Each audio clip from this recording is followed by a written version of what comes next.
The most dangerous person to fall in love with is not the one who lies about being rich.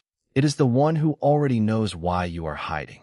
At 5:30 on a cold Monday morning, Nathaniel Cross stepped out of a black sedan 2 blocks from Croswell Tower and became poor. The transformation took less than 10 minutes. His Italian wool coat disappeared into the car. His platinum watch followed. A faded gray maintenance uniform replaced a suit worth more than most people's monthly rent. At 43, Nathaniel was worth $4.2 billion. Nate Cole, Janitorial Services. He studied himself in the reflection of a dark storefront. Tall, broad-shouldered, dark hair deliberately untidy. Steel blue eyes stripped of the confidence people expected from a billionaire. Ordinary. That was exactly what he wanted. 6 months earlier, Nathaniel had ended an engagement after discovering that his fiancée had secretly negotiated a financial arrangement with his family before accepting his proposal. Since then, every smile felt calculated. Every introduction came with knowledge of his fortune. So Nathaniel created Nate Cole. No penthouse. No driver anyone could see. No billionaire surname. He wanted one answer. Could anyone value him when there was nothing obvious to gain? Croswell Tower's service entrance smelled of coffee, detergent, and rain-soaked concrete. Nobody recognized him. A senior executive Nathaniel had personally promoted brushed past without acknowledgement.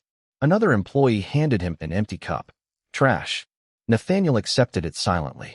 By 8 o'clock, he had learned more about human nature than he expected. Then he met Maya Bennett. She was 31, a black woman with deep brown skin, natural curls pinned loosely behind her head, and warm eyes that seemed to notice details everyone else ignored. She worked in the building's executive hospitality department, preparing conference rooms and private suites. Nathaniel first saw her kneeling beside an elderly cleaner whose supply cart had overturned. People stepped around them. Maya did not. "You okay, Ms. Louise?" "I'm fine, baby." "Then let me help anyway."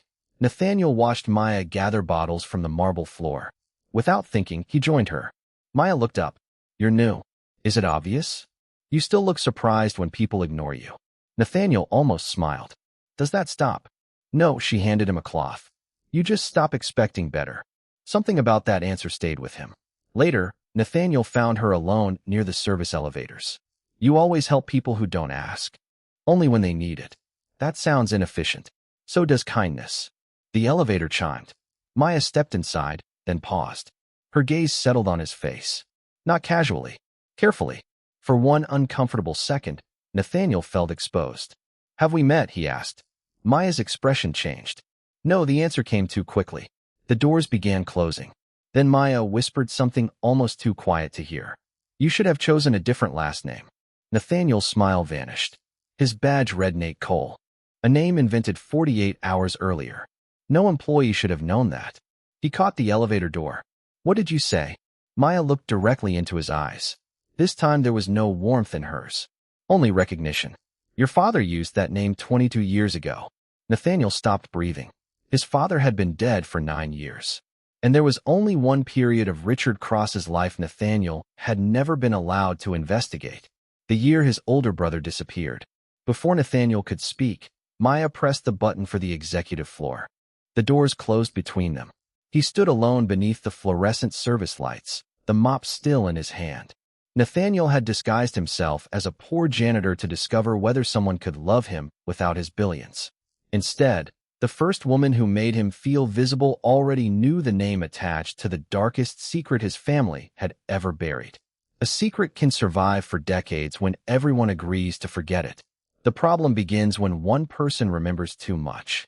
Nathaniel Cross remained beside the service elevator long after Maya disappeared. "Your father used that name 22 years ago." Nate Cole. He had chosen the alias from 2 forgotten family names buried in an old notebook inside his father's study. Or so he had believed. By 9:15, Nathaniel was polishing the brass doors outside an executive conference room, but his thoughts were somewhere else entirely. 22 years ago, his older brother Julian had vanished. The official explanation had always been simple. Julian, 27, had left New York after a violent argument with their father. No goodbye, no forwarding address. Nothing. Richard Cross had forbidden the family from discussing him. Nathaniel had been 21. Young enough to obey. Old enough never to forget. At noon, He found Maya arranging coffee service inside an empty boardroom. You knew that name. She continued, aligning porcelain cups. I know many names. Maya. Her hand stopped. It was the first time he had said her name with authority. She noticed. Slowly, she turned. For a janitor, you ask questions like a man accustomed to receiving answers. Nathaniel softened his voice. My father died years ago. If you knew him, I deserve to understand why. Maya studied him. You said your name was Cole. It is. Another lie. Smaller than his fortune. Suddenly heavier. Maya walked toward the windows. My mother worked at Croswell Tower 22 years ago. Nathaniel's heartbeat changed. What was her name? Eleanor Bennett. He knew it. Not clearly. Like a face glimpsed through smoke. Then memory returned. A woman leaving his father's office in tears. Julian following her toward the elevators. Richard shouting his brother's name. Nathaniel stared at Maya. What did she do here? Executive records. And she knew my father? Maya gave him a strange look. Better than she wanted to. Before Nathaniel could ask more, the conference room door opened. Charles Vane, Croswell's chief legal officer, entered. At 60, Charles had served the Cross family for 3 decades. His eyes passed over Nathaniel without recognition. Then he saw Maya. Everything changed. Not dramatically, just enough. His shoulders stiffened. Ms. Bennett. Mr. Vane. What are you doing on this floor? My job. Charles glanced at Nathaniel. Maintenance staff should leave. Nathaniel lowered his head and pushed his cart toward the door. As he passed Charles, he heard the lawyer whisper, I told you to stop asking about Eleanor. Nathaniel kept walking, but every instinct sharpened. That evening, he returned to his penthouse office as himself. One command brought up archived personnel records. Eleanor Bennett. Employment terminated 22 years earlier. Reason, voluntary resignation. Nathaniel opened the scanned document. His blood went cold. Eleanor's signature was missing. Instead, the termination had been authorized under another name. Nate Cole. Nathaniel stared at it. His fictional identity had existed before he created it. Then his secure phone rang. His investigator spoke without greeting. Mr. Cross, I found something about Julian. Nathaniel stood. What? 3 days before your brother disappeared, he opened a private bank account. Under what name? Silence. Then, Nathaniel. He opened it as Nate Cole. Nathaniel looked toward the glittering Manhattan skyline. Maya had not recognized his father's secret.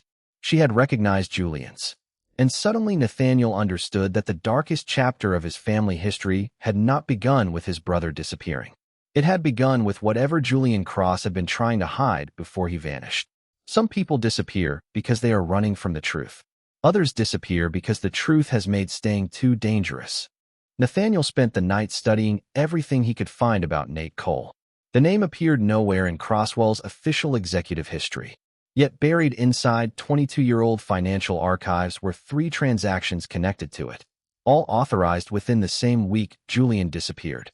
At 6:40 the next morning, Nathaniel returned to Croswell Tower wearing the gray janitor's uniform. Maya was already there. She stood beside a service cart, arranging white orchids for the executive suites. You avoided me yesterday, Nathaniel said. I worked. Same thing. Her brown eyes lifted toward him. No, Nathaniel stepped closer. Julian Cross used the name Nate Cole. The orchid slipped from Maya's fingers. That was enough. You knew? She bent to retrieve the flower. I know you should stop asking questions. Why? Because your father asked the same once. Nathaniel froze. My father. Maya looked toward the security camera. Not here. She led him through the service corridor to a small employee terrace hidden behind the conference floors. Cold morning air swept across Manhattan. For several seconds, Maya said nothing. Then she removed a folded photograph from her pocket. It showed Eleanor Bennett standing beside Julian Cross outside a small Brooklyn apartment building. Julian was smiling. Eleanor was not. On the back, someone had written, Nate Cole, October 2004. Nathaniel stared at his brother's face. Where did you get this? My mother. Why did Julian use another name? Maya's expression tightened. Because someone inside Croswell was watching him. Who? She never told me. Nathaniel handed back the photograph. Then tell me what she did say. Maya hesitated. She said Julian discovered money moving through charitable accounts into private companies. Nathaniel's jaw tightened. Fraud. Maybe. But she said the money wasn't the darkest part. What was? Before Maya answered, the terrace door opened. Charles Vane stepped outside. His expression remained composed until he noticed the photograph. Then all color left his face. Where did you get that? Maya folded it immediately. My mother. Charles approached. Eleanor was instructed to destroy those. Nathaniel lowered his eyes, maintaining the posture of an ordinary janitor. Maya did not move. Interesting choice of words. Charles's voice hardened. Your mother signed an agreement. No. Someone signed one for her. Silence. Nathaniel watched Charles carefully. The lawyer's gaze shifted toward him. Recognition flickered. Not of Nathaniel Cross. Of something else. Your name, Charles said. Nathaniel touched his badge. Nate Cole. Charles stared at it. For one terrible second, he looked frightened. Then he walked away without another word. Maya exhaled. He knows. Nathaniel nodded. That afternoon, his investigator called. We traced one of Julian's old accounts. And the money wasn't stolen. Nathaniel stopped walking. It was being returned. To whom? Families connected to a Crosswell redevelopment project from 22 years ago. Nathaniel's voice lowered. What happened to them? They were forced out of their homes after Crosswell acquired the property. The words settled heavily. Julian had not been hiding money. He had been secretly compensating people his own family had harmed. Then came the final revelation. We also found Eleanor Bennett's name on the account. Nathaniel looked across the lobby toward Maya. She was helping an elderly employee adjust a supply cart. What was Eleanor's role? A pause. She controlled the evidence. Nathaniel's heartbeat slowed. What evidence? Documents proving Richard Cross knew about the redevelopment scheme. Nathaniel closed his eyes. His father, his brother, Maya's mother, all connected. Then his investigator added quietly. There's something else. Eleanor Bennett never voluntarily resigned. Nathaniel opened his eyes.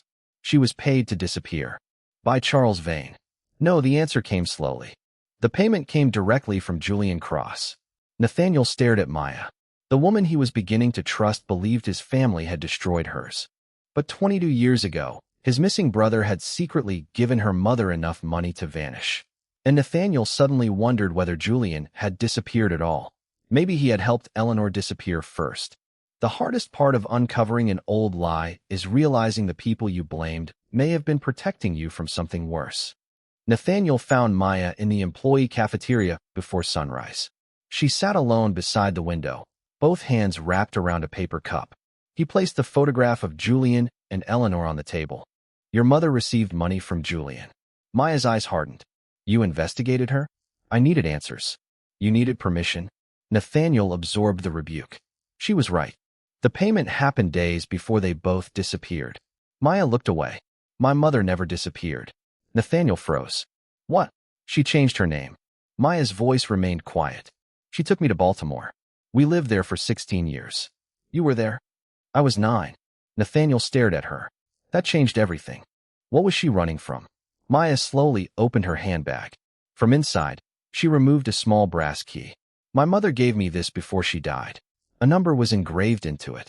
214. She told me if anyone from the Cross family ever used the name Nate Cole again, I should open what she left behind. Nathaniel's heartbeat slowed. And you never did. I never expected Nate Cole to walk into my workplace carrying a mop. For the first time, Maya almost smiled. It disappeared quickly. The key belonged to a private storage facility in Brooklyn. By evening, they stood before locker 214. Nathaniel inserted the key. Inside were 3 cardboard boxes. No money, no jewelry, only documents, photographs, cassette tapes, and one sealed envelope marked, for Maya, when the Cross family starts looking again. Maya's fingers trembled. She opened it. Her mother's handwriting filled 6 pages. Nathaniel watched her expression change as she read. What does it say? Maya swallowed. Julian discovered that Crosswell's redevelopment division was forcing families from properties, then moving compensation funds through shell companies. We know that. No, she looked up. You know the financial part. Nathaniel felt the room tighten. What don't I know? My mother found internal reports proving several executives deliberately targeted neighborhoods they believed couldn't afford to fight back. Nathaniel's jaw tightened. Maya continued reading.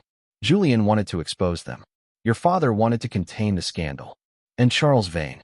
He wrote the agreements. Nathaniel closed his eyes. There it was again. Charles. Always close enough to the truth to control it. Maya reached the final page, then stopped. Her face changed completely. What? She handed Nathaniel the letter. One paragraph had been underlined. Julian gave me the money because he knew I had Maya to protect. He begged me to leave before Charles discovered what I had copied. He promised he would follow us when he finished one last thing. Nathaniel read the next sentence. His breath caught. But Julian never came. Below it, Eleanor had written, Richard Cross later found me. He told me Julian was gone and made me promise never to contact Nathaniel. Nathaniel stared at Maya. My father knew where you were. Yes. He lied to me for 22 years. Maya's eyes softened despite everything. Then she opened the second box. Inside was an old cassette recorder. One tape carried Julian's handwriting. For Nathaniel. Nathaniel's hands went still. Maya inserted the tape. Static filled the storage room. Then a voice Nathaniel had not heard since he was 21 emerged from the speaker. His brother. Nate, if Dad tells you I abandoned this family, don't believe him. Nathaniel stopped breathing. Julian continued. I found out what Charles did. A pause. And if I disappear tonight, Nathaniel, it wasn't because I chose to leave. The cruelest truth is not that someone lied to you. It is discovering that the lie shaped 20 years of your life, while the person who knew everything sat across from you at family dinners. Julian's voice crackled through the old recorder. Nathaniel stood perfectly still. Maya watched him from beside the storage boxes, her expression softening as the confident man she knew as Nate suddenly looked like a younger brother waiting for someone to come home. The recording continued. Charles discovered Eleanor copied the redevelopment files. He knows I've been returning money to the families we hurt. A pause. If anything happens, the original records are not at Crosswell. Nathaniel leaned closer. Where? He whispered. Julian's recorded voice answered 22 years too late. Dad knows. Then static. The tape ended. Nathaniel stared at the machine. That's it. Maya turned the cassette over. Nothing. Nathaniel stepped away, anger tightening his face. My father knew. We don't know what he knew. He told me Julian abandoned us. Maya's voice remained gentle. Maybe that was the only story he thought he could tell. Nathaniel looked at her. You're defending him? No. I'm telling you not to replace one assumption with another. The word stopped him. Maya had spent years carrying the consequences of his family's choices, yet she was still asking for truth instead of revenge. Something inside Nathaniel shifted. Later, they searched the remaining boxes. Near midnight, Maya found an old Crosswell gala photograph. Richard Cross stood in the center. Charles Vane beside him. Julian near the edge. Behind them was a young Eleanor Bennett. Nathaniel turned the photograph over. A handwritten message covered the back. The originals are where Richard kept what money could never replace. Maya frowned. What does that mean? Nathaniel knew immediately. His father's private library. Richard had collected rare books, but only one shelf held objects he considered priceless. Family photographs, letters from Nathaniel's mother, Julian's childhood baseball glove. Things money could never replace. Nathaniel looked at Maya. I know where to search. The following night, they entered the Cross family estate through the side entrance. Nathaniel still wore his janitor's uniform. Maya noticed the security system disarm before he touched anything. You've been here before. His heartbeat changed. Yes. How often? He avoided her eyes. Enough. She studied him, but continued. Inside Richard's library, Nathaniel found the hidden compartment behind the family shelf. A black folder rested inside. 22 years of dust surrounded it. He opened it. Original redevelopment contracts. Internal memoranda. Charles Vane's signatures. And a letter from Richard. Nathaniel read aloud. I protected Crosswell when I should have protected the truth. Julian refused to make the same mistake. His voice weakened. Maya stood beside him. The next page contained something worse. Richard had discovered Charles was secretly redirecting redevelopment money. Julian confronted Charles. That same night, Julian vanished. Richard had spent years searching privately, afraid that exposing Charles without proof would endanger Eleanor and Maya. Nathaniel turned to the final document. A private investigator's report, dated 14 years ago. Subject located, Julian Cross. Nathaniel stopped breathing. Maya stared at him. Julian was alive. His hands began to tremble. The report listed an address in Vermont. Then a handwritten note from Richard. Nathaniel must never know until Charles can no longer reach him. Nathaniel's face hardened. My father found him. Maya touched his arm. Nate, He looked at her hand, at the woman who had trusted him while he continued hiding his own identity. Then his phone vibrated. A security alert appeared. Unauthorized entry, Cross family estate. Another message followed. Charles Vane has entered the property. Footsteps sounded beyond the library doors. Maya's eyes widened. Nathaniel closed the folder. For 22 years, Charles had controlled the silence. Tonight, that silence had finally led him directly to the two people who could destroy it. Fear can keep a secret buried for 22 years. But the moment the people carrying that secret stand together, fear begins losing its power. The footsteps stopped outside Richard Cross's library. Nathaniel closed the black folder and moved instinctively between Maya and the door. She noticed. "You don't have to protect me." "I know." The words sounded strangely familiar. The handle turned. Charles Vane entered. His expensive charcoal coat was wet from the rain, but his expression remained controlled until he saw the open compartment behind Richard's bookshelf. Then the control vanished. "You shouldn't be here." Maya held Eleanor's letter against her chest. "Neither should you." Charles looked at Nathaniel, not at the janitor's uniform, at his face. For several seconds, silence filled the room. Then Charles whispered, "Nathaniel." Maya froze. Nathaniel felt the lie collapse around him. She turned slowly. "What did he call you?" Charles almost smiled. "So she doesn't know." Nathaniel ignored him. "Maya, no." Her eyes moved to his maintenance badge, then back to him. "Nathaniel Cross?" He removed the badge. There was no useful lie left. "Yes." The hurt in her expression was quiet. That made it worse. "You're the billionaire." "Yes." "You let me tell you everything. I went undercover before I met you. But you stayed undercover after." Nathaniel could not defend that. Charles stepped toward the folder. "This emotional performance can wait." Nathaniel's voice changed instantly. "Don't touch it." For the first time, Maya heard the authority beneath the janitor. Charles stopped. Nathaniel placed his phone on the desk. A red light glowed. "Everything in this room is being recorded." Charles's face tightened. "You think old paperwork proves anything?" "It proves Eleanor Bennett discovered financial misconduct. Eleanor misunderstood what she saw." "And Julian?" Silence. Nathaniel stepped closer. "What happened to my brother?" Charles looked toward Richard's photograph. Julian was idealistic. He believed exposing everything would somehow make him righteous. That isn't an answer. He threatened people who had spent decades building Crosswell. Maya's voice became steady. "You mean he threatened their secrets?" Charles looked at her with unmistakable contempt. "Your mother should have stayed silent." Nathaniel's jaw hardened. "Careful." Charles laughed once. "There he is. Richard's son." "No." Nathaniel looked at Maya. "Not anymore." Then he opened the investigator's report. "My father found Julian 14 years ago." Charles's expression changed. "Only slightly." "Enough." "You knew," Nathaniel said. Charles said nothing. Nathaniel pressed harder. "Is Julian alive?" A long pause. "I haven't seen him in years." That was not denial. Maya heard it too. Nathaniel's phone vibrated. His private security director had received the documents Nathaniel secretly transmitted when Charles entered. Backup complete. Security 2 minutes away. Charles noticed the screen. His confidence finally fractured. "You have no idea what releasing those records will do to Crosswell." Nathaniel looked around his father's library. For years, he had believed protecting the empire meant protecting the family name. Now he understood the difference. Then Crosswell will survive the truth, or it won't deserve to survive. Sirens sounded faintly outside. Charles stepped backward. Maya remained beside the desk, wounded but unafraid. Then Nathaniel's phone rang. Unknown number. He answered. No one spoke for 3 seconds. Then came a man's voice. Older, unsteady, painfully familiar. "Nate." Nathaniel stopped breathing. Nobody had called him that way since he was 21. His hand tightened around the phone. "Julian." Maya stared at him. Charles went pale. The voice returned. "If Charles is standing in Dad's library, listen carefully." Nathaniel's eyes locked on Charles. His brother whispered the words that shattered 22 years of silence. "He knows exactly why I had to disappear."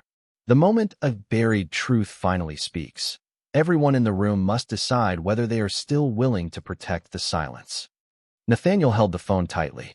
"Julian, where are you?" "Safe." His brother's voice sounded older, roughened by years Nathaniel had never witnessed. "Why did you leave?" Across the library, Charles Vane remained motionless. Julian exhaled. I didn't leave because I wanted to.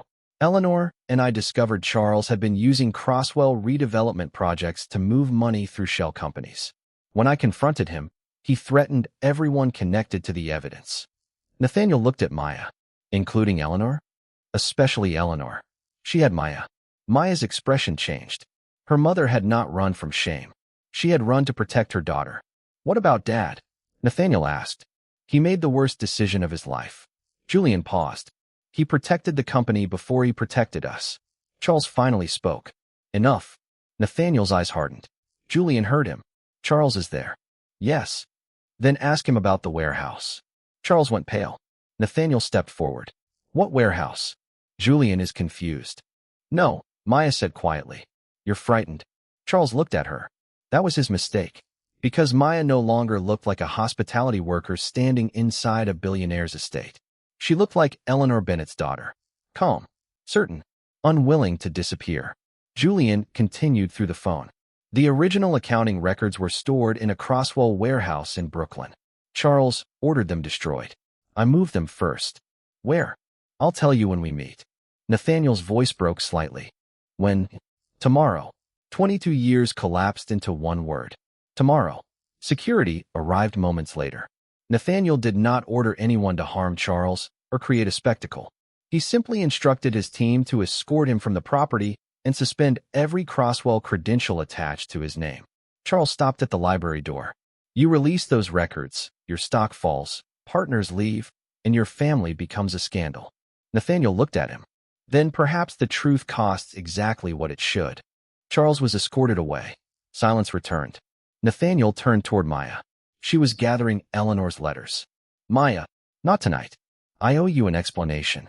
You owe me the truth. I was trying to find out whether people treated me differently without my money. She looked at him. And what did you learn? Nathaniel glanced at the discarded janitor badge. That money wasn't the thing making me dishonest. Her expression tightened. I trusted Nate. I know. Was any of him real? The question hurt more than Charles's threats. Nathaniel stepped closer, but did not touch her. The uniform wasn't. A pause. The way I felt around you was. Maya's eyes softened for only a second. That doesn't erase the lie. No, for once, Nathaniel did not ask forgiveness before earning it. The next afternoon, a black car stopped outside a modest house in Vermont. Nathaniel stepped out. Maya came too. Not for him, but for Eleanor's truth. The front door opened. A gray-haired man stood beneath the porch light. Nathaniel stopped walking. 22 years had changed Julian's face. But not his eyes. Nate. Nathaniel crossed the distance between them. No billionaire. No janitor. Just a younger brother finally reaching the man he had mourned while he was still alive. Julian embraced him. Then he saw Maya. His face changed completely. Eleanor's daughter. Maya nodded. Julian disappeared inside and returned carrying a weathered metal case. He placed it in her hands. Your mother protected this for all of us. Maya opened it. Inside were the original Crosswell records. And beneath them, one sealed document bearing Nathaniel's name. Julian looked at his brother. You wanted to know your family's darkest secret. Nathaniel stared at the envelope. Julian's voice lowered. Charles's corruption wasn't the secret Dad feared most. He looked toward Maya. The real secret is why the Cross family fortune legally belongs, in part, to the Bennett family. The most dangerous inheritance is not a fortune built on lies. It is the moment an innocent person discovers that part of what was taken from her family has been sitting in someone else's name for decades. Maya stared at the sealed document. Julian placed the metal case on the kitchen table. Open it. Her fingers moved carefully beneath the flap. Inside was a partnership agreement dated 31 years earlier. Two names appeared at the bottom. Richard Cross. Eleanor Bennett. Nathaniel leaned closer. What is this? Julian's expression darkened.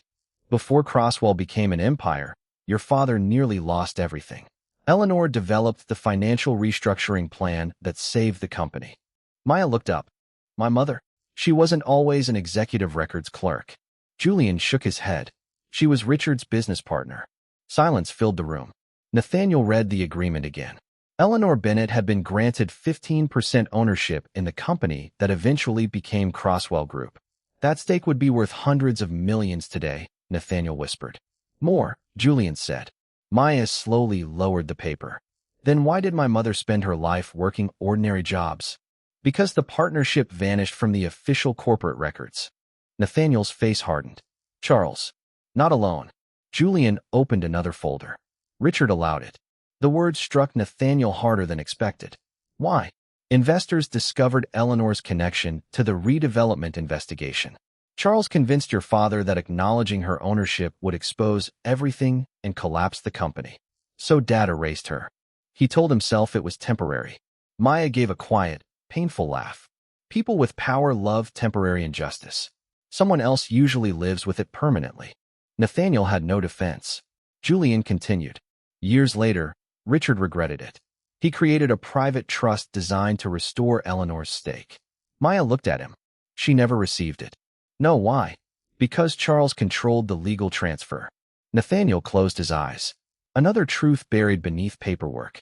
Another life altered because powerful men decided silence was easier. Julian pushed the metal case toward Maya. These originals prove Eleanor's ownership. Maya did not touch them. What do you expect me to do? Whatever you choose. Nathaniel answered before Julian could. She turned toward him. He stood without the janitor uniform now, dressed simply in a dark sweater and coat. No disguise remained. If the company owes your family something, Nathaniel said, then Croswell returns it. You say that like it's easy. It won't be. Your board will fight. I know. Your investors may fight. I know. Your name could become a scandal. Nathaniel held her gaze. Then my name survives the truth, or it doesn't deserve protecting. Maya said nothing. For the first time since discovering who he was, some of the distance between them softened. Not forgiveness, but possibility. The next morning, Nathaniel called an emergency board meeting. He entered Croswell Tower through the front doors. Employees immediately straightened. Security greeted him. Executives stepped aside. Maya entered 30 seconds later. Several people looked at her hospitality uniform. Nathaniel noticed. So did she. At the boardroom doors, he stopped. You don't have to do this alone. Maya looked at him. I never should have had to. You're right. Then he opened the doors for her. Inside, 12 directors waited. Charles Vane's chair was empty. Nathaniel placed Eleanor's original partnership agreement on the table. Before we discuss Croswell's future, he said, we are going to correct its past. A director frowned. What exactly are you proposing? Nathaniel looked toward Maya. Recognition of Eleanor Bennett as a founding partner. Restoration of her family's legal interest. Full disclosure of the redevelopment misconduct. The room erupted. Nathaniel remained calm. Then Maya placed her mother's records beside his. Silence returned. One director whispered, do you understand what this could cost? Nathaniel looked at Maya, the woman who had treated a poor janitor with dignity before knowing he owned the building. Yes. His voice was steady. For the first time, I understand exactly what it already cost. Then the boardroom doors opened. A security officer entered carrying an envelope. Mr. Cross, investigators found this in Charles Vane's private office. Nathaniel opened it. Inside was a recent photograph. Charles stood beside another man. Julian. Maya's eyes widened. Nathaniel turned toward his brother. The photograph was dated only 6 months earlier. And suddenly one final question remained. If Julian had truly spent 22 years hiding from Charles Vane, why had they been meeting in secret? The final truth is rarely the one that destroys a family. Sometimes it is the one that finally gives everyone permission to stop living inside the past. Nathaniel stared at the photograph until Julian quietly asked to see it. The boardroom remained silent. Maya watched Julian's face carefully as he studied the image of himself standing beside Charles Vane 6 months earlier. You met him, Nathaniel said. Julian nodded. I did. The admission landed heavily. After everything you told us? Because Charles contacted me. Julian placed the photograph on the table. He knew Richard had preserved Eleanor's partnership agreement. He offered me money to destroy the remaining evidence. Maya's expression hardened. And you met him to negotiate? No. Julian reached inside his coat and removed a small digital recorder. I met him to make him confess. Nathaniel stared at his brother.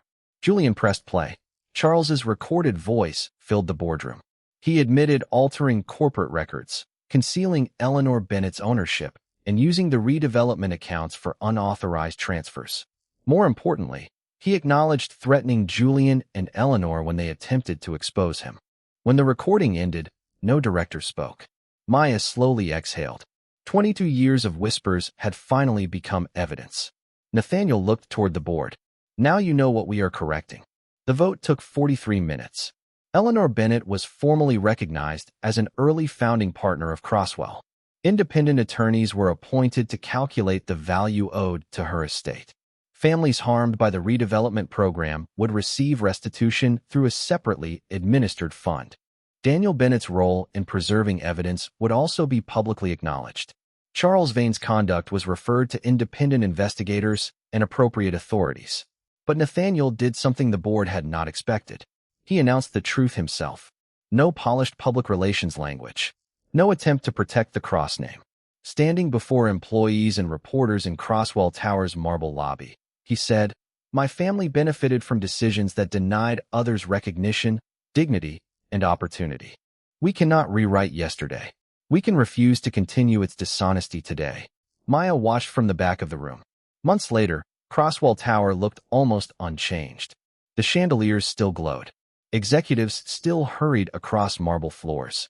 But near the main entrance stood a new bronze plaque bearing Eleanor Bennett's name as a founding partner.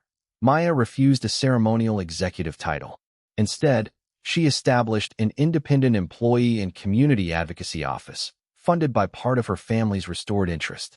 Nathaniel never questioned her decision. One evening, he found her standing beside the plaque after everyone had gone home. "You're staring," she said. Thinking, "Dangerous habit." He smiled. "You taught me that." Maya turned toward him. "No janitor uniform tonight." "Retired." "Good. Gray wasn't your color." They laughed softly. Then Nathaniel's expression became serious. "I never apologized properly." "You apologized." "I lied to you." "Yes. And I fell in love with you while doing it." Maya's smile disappeared. Nathaniel did not reach for her. "I don't expect that sentence to fix anything." She studied him for a long moment. "What do you expect?" "Nothing." He glanced toward Eleanor's name. "I spent years testing whether people wanted Nathaniel Cross or his money. I never considered whether I was brave enough to let someone know the real man." Maya stepped closer. "And are you?" "I'm learning." Her eyes softened. "That's a better answer." She extended her hand. Nathaniel looked at it before taking it gently. No dramatic promise followed. No perfect ending arrived overnight. Trust returned the way dignity had returned to Eleanor's name. Slowly, honestly, through action. Nathaniel had disguised himself as a poor janitor hoping to find a woman who could love him without his billions. Instead, he found Maya Bennett, the black woman who already carried his family's darkest secret. And she taught the billionaire something money had never been able to purchase. True love does not begin when someone believes your disguise. It begins when they know your truth, and you finally become worthy of theirs.